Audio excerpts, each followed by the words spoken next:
Good happy Wednesday morning, June 22nd, 2022. I'm Riley King, and welcome to this morning news update right here on the Riley King Radio Network. Let's get started with this morning news update right now. First up, driver killed after truck plunges into Connecticut River in Littleton. Let's take a listen to that video from WMUR News 9. With GoDaddy Payments, you can get paid fast and securely. Start today at GoDaddy.com/payments. It happened late Tuesday morning. 44-year-old Joshua Casey of Concord, Vermont, was behind the wheel of a Dodge Ram when state police say he drifted off the median, struck a tree, then traveled down an embankment before ending up in the river. Responders then hauling his truck with cables and vehicle straps onto the I-93 southbound bridge. In this picture from New Hampshire Fish and Game, you can see the truck suspended in the air. Casey pronounced dead at the scene. And after about an hour and a half to 2 hours, it switched from a rescue to a recovery operation. Chief Michael McQuillan with the Littleton Fire Department says crews worked in dangerous conditions in cold water with little visibility. The chief says Casey's car was underneath about 25 feet of water, the cab of the truck 10 feet below the surface. The initial crews that went out there, they did make some valiant efforts to try to swim down to get to the vehicle, to get the victim out of the vehicle, but they weren't able to where it was located. Multiple agencies from both New Hampshire and Vermont responded, including divers. Chief McQuillan says his crews are not certified in diving and showed true heroism.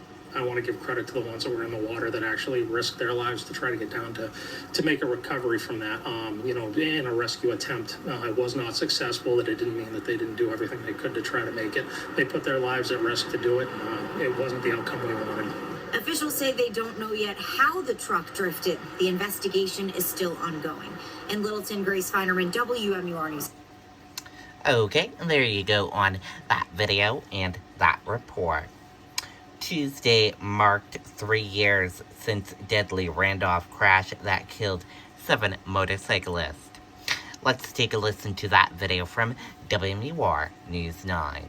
I just come here as much as I can, not just today, just to honor the fallen 7, my brothers and sisters.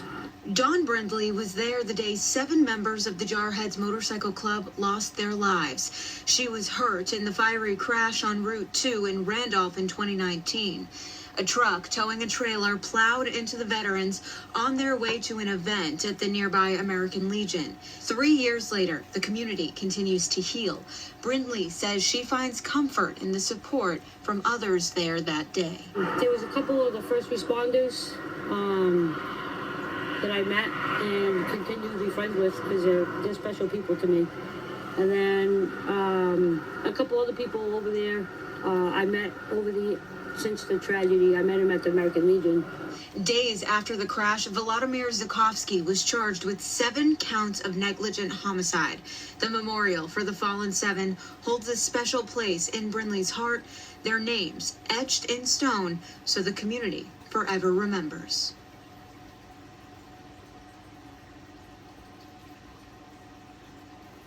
And Zukovsky has pleaded not guilty to the charges. His trial is set for July.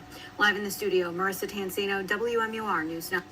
After saving with customized car. Okay, and there you go on that video and that report. That does it for your morning news update right here on the Riley King Radio Network. Thank you for tuning in and listening. Have a great day, everyone, and goodbye.